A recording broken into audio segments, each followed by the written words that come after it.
अस्सलाम वालेकुम स्टूडेंट्स, आज हम स्टार्ट करेंगे चैप्टर नंबर 13 के एग्जाम्पल्स।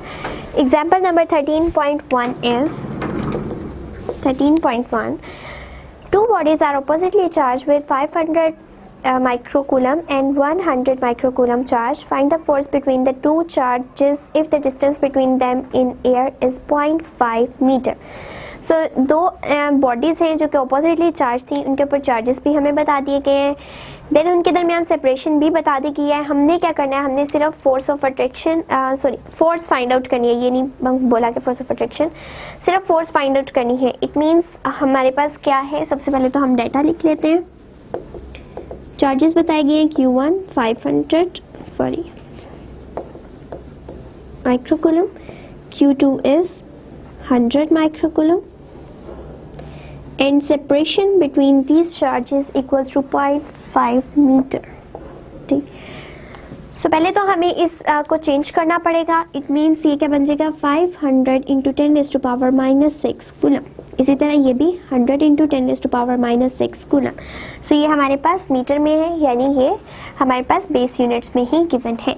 देन हमने क्या करना है, हमने अपना सोल्यूशन फाइंड आउट करना है एंड सोल्यूशन में भी हमें क्या चीज़ बतानी है कि ये कितनी फोर्स इनके दरमियान होगी। ठीक है, दो चार्जेस हैं जो कि इतने डिस्टेंस से सेपरेट किए गए हैं, तो इनके अंदर कितनी फोर्स होगी। सो हमारे पास जो कूलम्स लॉ है, according to Coulomb's law F equals to K Q1 Q2 over R square. So हमें तमाम वैल्यूज़ गिवन है। K की वैल्यू हमें खुद पता होती है, इट्स अ कांस्टेंट। सो हम इनकी वैल्यूज़ पुट कर देते हैं। 9 into 10⁻9 multiply Q1 equals to 500 into 10⁻⁻6 into 100 into 10⁻⁻6 divided by, क्योंकि यहाँ पे R का स्क्वायर है, इट मीन्स यहाँ पे क्या आएगा 0.5 का स्क्वायर आ जाएगा। सो अब हम इसको कैलकुलेटर से सॉल्व कर लेते हैं। 9 into 10⁻9 multiply 500 into 10⁻⁻6 into 100 into 10⁻⁻6 divided by 0.5 का square, it will give us 1800 Newton answer. F equals to 1800, और चूंकि फोर्स है, फोर्स का यूनिट क्या होता है न्यूटन, सो ये आ जाएगा हमारा आंसर। सो हमें क्या कहा गया था, दो चार्जेस गिवन थे, डिस्टेंस भी गिवन था, जस्ट फोर्स फाइंड आउट करनी थी। कूलम लॉ हमने अप्लाई किया, ठीक है। उसके अकॉर्डिंगली ये जो K की वैल्यू है ये कांस्टेंट है, और ये हमें याद रखनी है। 9 इंटू 10⁻9 हमारे पास फाइनल आंसर आ गया F इक्वल्स टू 1800 न्यूटन। सो अब हम नेक्स्ट वन की तरफ मूव करते हैं, which is 13.2।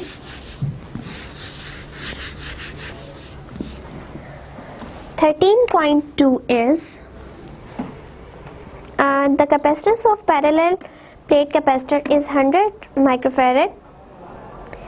If the potential difference between its plate is 50 volt, find the quantity of charge stored on each plate.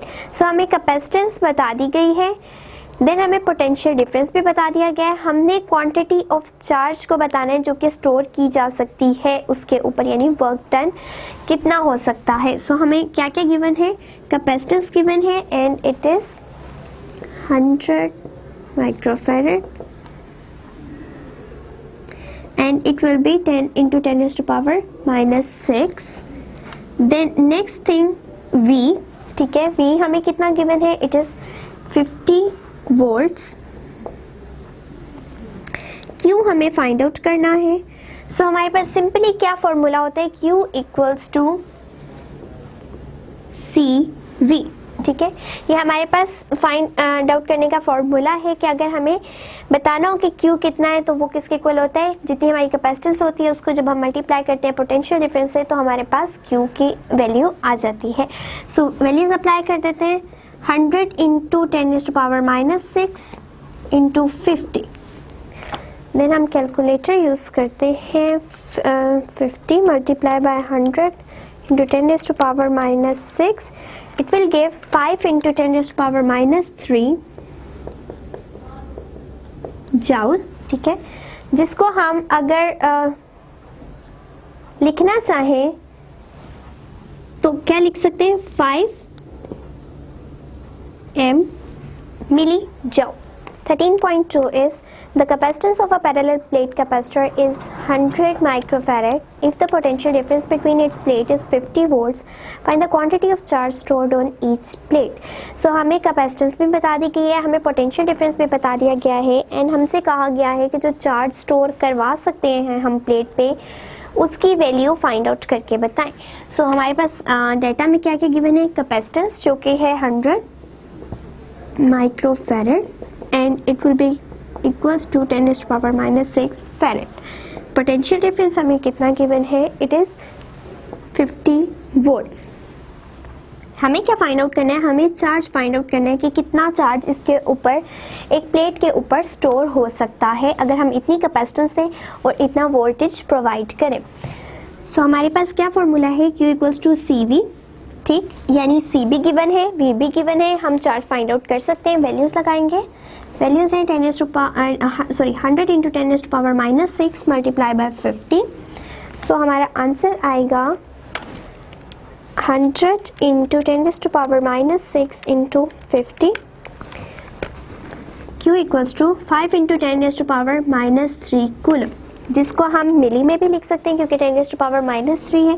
So Q equals to 5 milli coulomb. ये है हमारा answer कि इतना चार्ज हम स्टोर कर सकते हैं अगर इतनी कैपेसिटेंस हो पैरेलल प्लेट्स की और इतना वोल्टेज उसको प्रोवाइड किया जाए. सो ये था हमारा numerical number 13.2. The next one is 13.3 and 13.3 is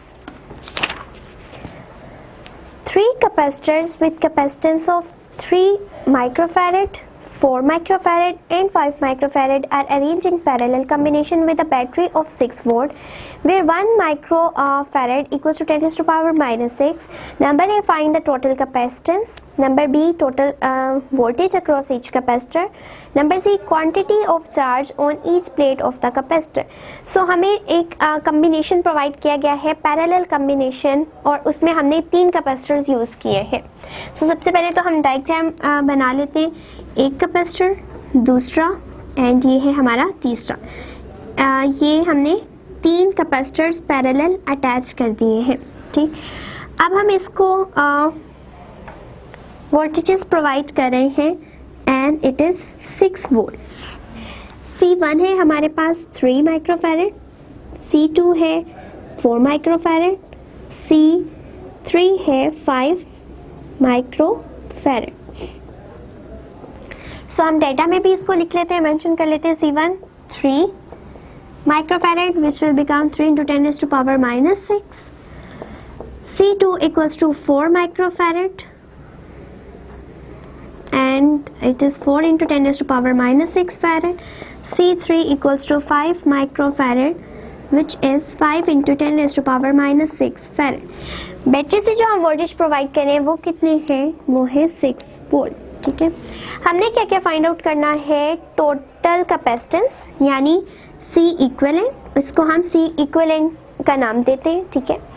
second है voltage across each plate, voltages हमने फाइंड आउट करने हैं कि हर प्लेट के अक्रॉस कितना वोल्टेज प्रोवाइड किया जाएगा. And quantity of charge on each plate of the capacitor, यानी हमने QB फाइंड आउट करना है कि हर कैपेसिटर के ऊपर कितना चार्ज स्टोर किया जा सकता है. सो सबसे पहले हम C इक्विवेलेंट से स्टार्ट करते हैं. C इक्विवेलेंट क्या होती है, जब हम तीनों यानी जितने भी हमारे पास नंबर ऑफ कैपेसिटर है उनकी कैपेसिटेंस को ऐड कर दें तो हमारे पास क्या आ जाएगा, हमारे पास इक्विवेलेंट कैपेसिटेंस आ जाएगी. सो क्या है इक्विवेलेंट कैपेसिटेंस, यहाँ पे equals to C1 plus C2 and C3. अब इस चूंकि ये पैरेलल कॉम्बिनेशन है इसलिए यहाँ पे क्या है, C1 C2 C3. अगर हमारे पास सीरीज होता तो 1/C1 1/C2 1/C3 आता, लेकिन यहाँ हमारे पास क्या है, क्योंकि हमारे पास है ही पैरेलल कॉम्बिनेशन तो हमने इस तरह से उसको लिखना है. देन हम वैल्यूज को पुट कर देते हैं. 3 into 10 raised to power 6, 4 into 10 raised to power minus 6 and 5 into 10 raised to power minus 6. सो अब हम इसको सिंप्लीफाई करने के लिए क्या करते हैं, 3 + 4 + 5, और चूंकि ये कॉमन आ रहा है तो हमने 10 raised to power 6 बाहर कॉमन लिख लिया है. सो इस तरह हमारे पास क्या हो जाएगा, 5 4 9 + 3 it means 12 into 10 raised to power minus 6 farad जिसको हम क्या लिख सकते हैं 10 माइक्रोफैरेड। सो ये हमारे पास क्या आ चुकी है इक्विवेलेंट कैपेसिटेंस। तो अब इक्विवेलेंट कैपेसिटेंस हमने फाइंड आउट कर लिया। अब हमें वोल्टेज फाइंड आउट करने हैं कि हर एक कैपेसिटर प्लेट पे कितना वोल्टेज आएगा। सबसे पहले हमें ये पता होना चाहिए कि अगर हम पैरेलल कॉम्बिनेशन यूज कर रहे हैं तो वोल्टेज जो है वो हर प्लेट पे इक्वल ही रहेगा। जितना वोल्टेज हम प्रोवाइड करेंगे हर एक प्लेट को उतना ही वोल्टेज मिलेगा। इट मीन्स कि ईच प्लेट हैव 6 वोल्ट। ठीक है, क्योंकि इसके अंदर जो वोल्टेजेस हैं वो डिवाइड नहीं होते बल्कि वो सेम रहते हैं। अगर हम 6 यहाँ से दे रहे हैं तो 6 ही इसको मिलेगा, 6 ही इसको मिलेगा एंड 6 ही इसको मिलेगा। सो हर प्लेट पे कितना वोल्टेज जा रहा है हमारा 6 वोल्ट। नेक्स्ट आ जाते हैं हम Q की तरफ यानी चार्जेस की तरफ। सो Q किस तरह फाइंड आउट कर सकते हैं, Q इक्वल्स टू Q1। ठीक है, क्योंकि हमने हर एक कैपेसिटर पे फाइंड आउट करना है तो उसकी अलग अलग से हमें यूज करना पड़ेगा। पहला कैपेसिटर है C1। ठीक है, और चूंकि हमारे वोल्टेजेस जो है वो सेम रहते हैं इसलिए यहाँ पे V एज इट इज आएगा। अब C की वैल्यू क्या है 3 × 10⁻⁶ एंड V कितना है 6। सो 18 × 10⁻⁶ कूलम, जो कि हमारा क्या बन जाएगा 18 माइक्रो कूलम। सो ये हमने क्या फाइंड आउट कर लिया, Q1 की वैल्यू फाइंड आउट कर लिया। सिंपली हमने क्या किया कि C1 और V को मल्टीप्लाई कर दिया, 6 3 = 18 एंड 10⁻⁶ एज इट इज आ गया, जिसको हमने अगेन माइक्रो की फॉर्म में यहाँ पे प्लेस करवा दिया है। सेकेंडली, क्योंकि अभी हमने सिर्फ अभी Q1 फाइंड आउट किया, हमें क्या क्या चाहिए Q2 भी चाहिए। इट मीन्स Q2 किस तरह आएगा, अगर हम C2 और V करेंगे, C2 की वैल्यू क्या है 4 × 10⁻⁶। वोल्टेजेस हर जगह सेम है, 6 4 = 24, 10⁻⁶ farad, which will become 24 microfarad. सो हमने क्या फाइंड आउट कर लिया है, हमने Q2 चार्ज भी फाइंड आउट कर लिया है कि कितना चार्ज स्टोर हो सकता है एट कैपेसिटर 2। तो 24 माइक्रोफैरेड चार्ज हम स्टोर कर सकते हैं एट कैपेसिटर 2। अब चूंकि हमें तीसरे पे भी फाइंड आउट करना है तो उसके लिए हम क्या करते हैं, अगेन यही फॉर्मूला यूज होगा लेकिन सिंपली क्या करेंगे, अब हम C3 को यूज करेंगे। C3 की वैल्यू थी 5 × 10⁻⁶ and voltage is same 10⁻⁶ coulomb, it will 30 micro coulomb. So हमारा हमने क्या किया, अब Q3 भी फाइंड आउट कर लिया कि हम कितना चार्ज स्टोर कर सकते हैं एट कैपेसिटर थर्ड वन। ठीक है, सो हम 30 माइक्रो कूलम का चार्ज स्टोर कर सकते हैं अगर हम पैरेलल कॉम्बिनेशन को यूज कर रहे हैं। सो हमने इक्विवेलेंट कैपेसिटर भी फाइंड आउट कर लिया, हमने ये भी फाइंड आउट कर लिया कि अगर पैरेलल कॉम्बिनेशन में कैपेसिटर ज्वाइन हुए हैं तो हर एक के पास कितना वोल्टेज जाएगा, वो सेम वोल्टेज जाएगा जो हम प्रोवाइड करेंगे फ्रॉम द बैटरी। देन हमने चार्जेस फाइंड आउट करने थे कि हर कैपेसिटर पे हम कितना चार्ज स्टोर कर सकते हैं, तो हमने Q1 भी फाइंड आउट कर लिया, Q2 भी कर लिया एंड Q3 भी फाइंड आउट कर लिया है। नेक्स्ट आ जाते हैं एग्जांपल नंबर 13.4 पे। सो 13.4 में भी इसी तरह से हमें फाइंड आउट करना है with the series fashion. So next one है 3 capacitor with capacitance of 3 sorry ये मेरी बुक में है थोड़ा 4 and 5 are arranged in series combination to a battery of 6 volt where 1 microfarad equals to 10⁻⁶ farad. Find the total capacitance of the series combination, the quantity of the charge across each capacitor and the voltage across each capacitor. So हमने again उसी तरह से find out करना है, लेकिन यहाँ पे चूंकि हमारे पास सीरीज फैशन है तो हमारे पास आंसर्स कुछ डिफरेंट तरह से आएंगे, हमारे पास फॉर्मूलाज ही कुछ डिफरेंट तरह से आएंगे। हम पहले इसकी डायग्राम बना लेते हैं। इस तरह से हमारे 3 कैपेसिटर्स अटैच हुए हैं। यहाँ से हमने 6 वोल्ट दिया yes and C1 again 3 microfarad, C2 4 microfarad, C3 5 microfarad. C1 3 microfarad, C2 4 microfarad, C3 5 microfarad and इसको हम माइक्रो को चेंज कर लेते हैं, क्योंकि ये बेस यूनिट नहीं है इसलिए हमें हर चीज़ बेस यूनिट में चाहिए होती है, तो हम उसको पहले बेस यूनिट में कन्वर्ट कर लेते हैं। 10⁻⁻6 फैरेड। वोल्टेजेस कितने दिए गए हैं? 6 वोल्ट। हमें अगेन क्या फाइंड आउट करनी है? Equivalent capacitance, voltage at each plate, and हमें क्या फाइंड आउट करना है? The quantity of charges across each capacitor end voltage. ठीक है, पहले नंबर बी पे हमारे पास चार्जेस को फाइंड आउट करना है, नंबर सी पे हमने वी को फाइंड आउट करना है। सो क्या है अब यहाँ पे कि हमने ये तमाम चीज़ें फाइंड आउट करनी है। हम सबसे पहले इक्विवेलेंट की तरफ चलते हैं। इक्विवेलेंट कैपेसिटेंस हमें अगर सीरीज में फाइंड आउट करनी हो तो उसका फॉर्मूला क्या होता है? 1/CEQ = 1/C1 + 1/C2 + 1/C3। ठीक है, यानी हम उनका रेसिप्रोकल लेके चलते हैं। अब क्या है, हमने इनकी वैल्यूज पुट करनी है, तो क्या बन जाएगा? 1/3 × 10⁻⁻6 + 1/4 × 10⁻⁻6 + 1/5 × 10⁻⁻6। सिंप्लीफाई करने के लिए 3 + 4 + 5 × 10⁻⁻6 कर लेते हैं इन 1/, इक्विवेलेंट कैपेसिटेंस। ठीक है, अब हमारे पास इसको करने से किस तरह से आएगा? बल्कि इस तरह से नहीं, ये इस तरह बनेगा, सॉरी, इसको हम 1/3 + 1/4 + 1/5 लेंगे एंड यहाँ पे हमारे पास आएगा 1/10⁻⁻6। जो कि अब यहाँ पे हमें एलसीएम वगैरह लेना पड़ेगा, तो इसको हम डायरेक्टली अगर सॉल्व करें तो हमारे पास आंसर आता है 47/60 × 10⁻⁻6। ठीक है, सो ये किसके इक्वल आ रही है? 1/C इक्विवेलेंट के। हमें क्या चाहिए? हमें 1/C इक्विवेलेंट नहीं चाहिए, हमें सिंपली C इक्विवेलेंट चाहिए। इट मीन्स हम इसको इन्वर्ट कर देंगे, उल्टा देंगे। ठीक है, तो उल्टाने से क्या होगा? लेट्स सपोज अगर इस तरह कर लेते हैं, यहाँ पे इसको 1/C इक्विवेलेंट = 47/60 × 10⁻⁻6। सो हमें ये क्या चाहिए? हमें डिवीजन में नहीं चाहिए, तो हम इसको उठा के इस साइड पे ले जाते हैं, तो क्या बन जाएगा? यहाँ पे हमारे पास C इक्विवेलेंट। ठीक है, अब हमें खाली C इक्विवेलेंट चाहिए, हमें ये फैक्टर की तो वैल्यू फाइंड आउट करनी है। हम इसको दूसरी साइड पे ले जाते हैं, दूसरी साइड पे जाएगा तो क्या बन जाएगा? 10⁻⁻6 × 60/47, यानी इसका बिल्कुल उल्ट हो जाएगा। तो उल्ट होने के बाद हमारे पास आंसर किस तरह से आएगा?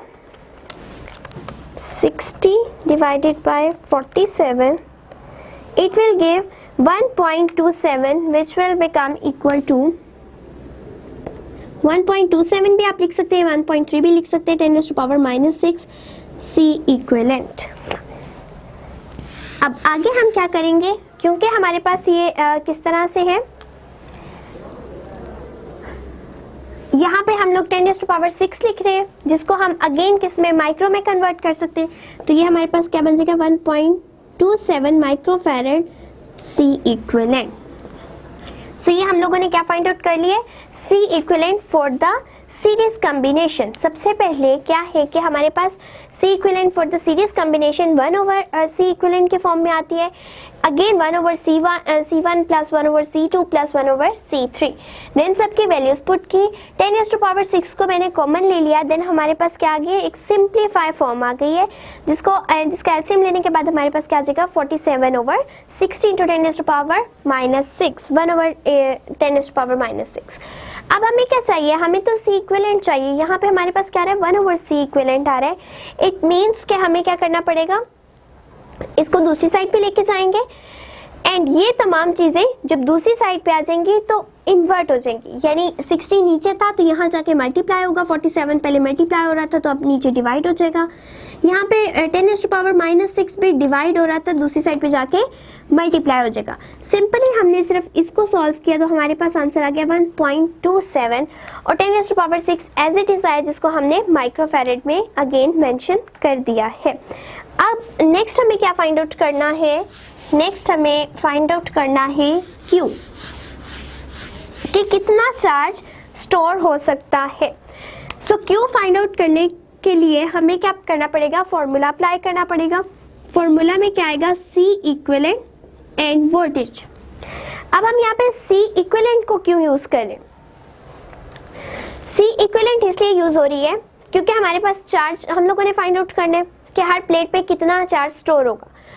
अगर हम पैरेलल कॉम्बिनेशन की बात करें तो वहां पे वोल्टेजेस सेम रहते हैं at each plate of the capacitor, ठीक है, यानी कि जितना हम वोल्टेज प्रोवाइड करेंगे बैटरी से उतना ही हर प्लेट के ऊपर आएगा। लेकिन अगर हम सीरीज की बात करें तो वहां पे वोल्टेजेस चेंज हो रहे होते हैं लेकिन चार्जेस जो है वो सेम रहते हैं, हर प्लेट जो चार्ज स्टोर करेगी वो इक्वल होगा। सो C इक्विवेलेंट जो है हमारा वो है 1.27 इंटू 10⁻⁻6। V वोल्टेजेस की वैल्यू गिवन थी दैट इज 6। सो इसको मल्टीप्लाई करने से हमारे पास आंसर आएगा 6 into 1.27 into 10⁻⁻6 7.62 into 10⁻⁻6 coulomb. And again 10⁻⁻6 है, इसको हम माइक्रो में मेंशन कर सकते हैं। सो हमारे पास Q की वैल्यू क्या आ चुकी है 7.62 माइक्रो कूलम्स। देन अगेन हमें फाइंड आउट करना है potential at each plate. It means V find out करना है। V फाइंड आउट करने के लिए क्या करेंगे, हर एक जो कैपेसिटर है हमारा उसके लिए अलग अलग C1, C2, C3 को यूज करेंगे। सो हमारे पास सबसे पहले फॉर्मूला क्या होता है Q equals to CV। It means हमें V फाइंड आउट करना है तो V को सेपरेट कर लेते हैं। It means Q over C equals to V। So अब हम पहले पे फाइंड आउट करें तो Q1 एंड C1 और चार्ज जो है वो तमाम पे सेम ही रहेगा। सो Q की वैल्यू पुट करें 7.62 इंटू 10⁻⁻6 एंड फर्स्ट C1 की हमारी वैल्यू है 3 इंटू 10⁻⁻6 V1। सो हमारा आंसर आएगा 7.62 डिवाइडेड बाय 3 2.54, जिसको हम 2.6 भी लिख सकते हैं, 2.54 वोल्ट। सो इतने वोल्टेजेस कहाँ पे आ जाएंगे, C1 प्लेट पे आ जाएंगे अगर हम सीरीज कॉम्बिनेशन को यूज करें। सेकेंडली जो हमारा V2 आएगा, सो V2 के लिए हम क्या यूज करेंगे, चार्जेस सेम रहेंगे लेकिन कैपेसिटेंस जो है हमारा कैपेसिटर आ जाएगा C2। V2 equals to Q की वैल्यू है 7.62 इंटू 10⁻⁻6। C2 की वैल्यू है 4 इंटू 10⁻⁻6। सो अगेन इन दोनों को डिवाइड करके 7.62 into 10⁻⁻6 divided by 4 into 10⁻⁻6 it will give V2 equals to 1.90 volt. So इतने वोल्टेजेस हमारे कहाँ पे आ जाएंगे, मेन बैटरी 6 जो वोल्ट की हम अप्लाई करें उधर से C2 पे हमारे पास आ जाएंगे 1.90। The next one is V3 and V3 पे क्या होगा, Q ओवर C3। Q की वैल्यू है 7.62 इंटू 10⁻⁻6 एंड C3 की वैल्यू है 5 into 10⁻⁻6। So 7.62 into 10⁻⁻6 divided by 5 into 10⁻⁻6 it will give 1.524 volt। सो इसका मतलब है कि हमारे चार्जेस जो है अगर हम सीरीज में देख रहे हैं तो वो सेम रहे और वो कितने हैं, वो 7.62 into 10⁻⁻6 कूलम ही है। लेकिन हमारा जो पोटेंशियल था हमने इनिशियली 6 प्रोवाइड किया था जो कि अगर फर्स्ट कैपेसिटर पे गया तो 2.54 था, सेकंड पे अगर हम देखें तो वो 1.90 है और जब वो थर्ड पे जाएगा तो वहाँ पे पोटेंशियल 1.524 रह जाएगा। सो ये था हमारा न्यूमेरिकल का आंसर।